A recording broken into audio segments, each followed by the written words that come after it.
नमस्कार विद्यार्थी मित्रांनो, आज आपण हिंदी विषयाची एक कविता वाचणार आहोत। कवितेचं नाव आहे नदी कंधे पर। पण आज आपण पहिल्यांदा कवीचा आणि त्यातील एका काव्य प्रकाराचा परिचय करून घेणार आहोत। कवी आहेत प्रभुदयाल श्रीवास्तव आणि या प्रभुदयाल श्रीवास्तव यांचा जन्म 4 ऑगस्ट 1944 धरमपुरा दमोह मध्य प्रदेश या मध्य प्रदेश राज्यामध्ये त्यांचा जन्म झालेला आहे। आणि त्यांचं लेखन काय आहे रचनाए म्हणजे त्यांनी केलेलं लेखन। बुंदेली लघुकथाए म्हणजे बुंदेली ही बुंदेल प्रांतातली भाषा आहे। जसं आपल्या महाराष्ट्रामध्ये खानदेशी भाषा आहे, वऱ्हाडी भाषा आहे, तशी ती बुंदेली भाषा आहे। तर त्या भाषेमध्ये त्यांनी कथा लिहिलेल्या आहेत, लोकगीतं लिहिलेली आहेत। दैनिक भास्कर, नवभारत ह्या वर्तमानपत्रांमध्ये त्यांनी लेखन केलेलं आहे, बालगीतं लिहिलेली आहेत। आता त्यांचा परिचय अजून काय आहे तर आप विगत 2 दशकों से कहानी, कविताएं, व्यंग, लघुकथाएं, गझल आदि लिखते हैं। म्हणजे गेल्या 20 वर्षांपासून, दशक म्हणजे 10 वर्ष आणि 2 दशक म्हणजे 20 वर्ष, म्हणजे श्रीवास्तवजी गेल्या 20 वर्षांपासून कहाणी लिहितात, कविता लिहितात आणि व्यंगे म्हणजे काय तर विडंबनात्मक लेखन। त्यानंतर लघुकथा म्हणजे लहान गोष्टी। गझल हा एक काव्य प्रकार आहे। आपल्या मराठीमध्ये पण खूप छान गझलकार होते बरं का, सुरेश भट, अजून पांचाळे, त्यांच्या कविता खूप गझल खूप, भीमराव पांचाळे यांच्या गझल खूप ऐकण्यासारख्या आहेत बरं का, तुम्ही नक्की ऐका।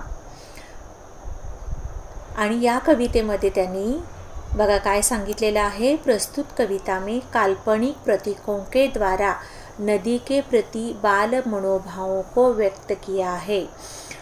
म्हणजे लहान मुलांच्या भावना या कवितेतून त्यांनी मांडल्या आहेत। म्हणजे बघा तुम्हाला पण कधी कधी वाटतं की नाही, मला पंख असते तर मला उडता आलं असतं, मी उडत उडत शाळेत गेलो असतो, बागेत जाऊन खूप मजा केली असती आणि सारखं म्हणजे रविवारच्या सुट्टीला मामाच्या घरी गेलो असतो, आजीकडे गेलो असतो, अशा आपण कल्पना करतो। तशीच ही पण एक कल्पना आहे। तर आता मी तुम्हाला एक व्यंग कविता ऐकवणार आहे आधी, आणि मग आपण ही कविता वाचूयात फक्त आणि नंतर त्याचा अर्थ समजून घेऊयात। पण वाचता वाचताच तुम्हाला त्याचा अर्थ पण लक्षात येईल बरं का, इतकी सोपी कविता आहे ही।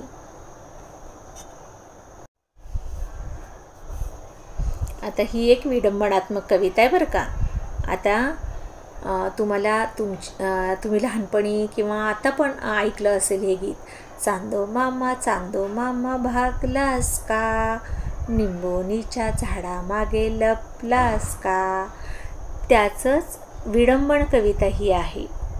चेंडोबा थकलास का, IPLच्या पैशामध्ये लपलास का, IPLचे झाड बेधुंदी, क्रिकेटचा राडा बेबंदी, कसोटी वनडेवर रुसलास का, असाच एकटा बसलास का, आता तरी परतुनी जाशील का, चौकार षटकार खाशील का, कसोटी बिचारी रडत असेल, वनडेचा पारा चढत असेल, असाच बसून पाहशील का, मालकांची बोलणी खाशील का। अशा प्रकारची जी विरोधाभास दाखवणारी गीतं असतात त्याला विडंबन गीतं असं म्हणतात। आणि व्यंगचित्रसुद्धा असतात बरं का, ती पण तुम्हाला मी दाखवते हां। हे बघा ही तर एक की व्यंगचित्र आहे। आपल्या महाराष्ट्रातले मंगेश तेंडुलकर हे फार मोठे व्यंगचित्रकार होते बरं का, त्यांचं हे चित्र आहे।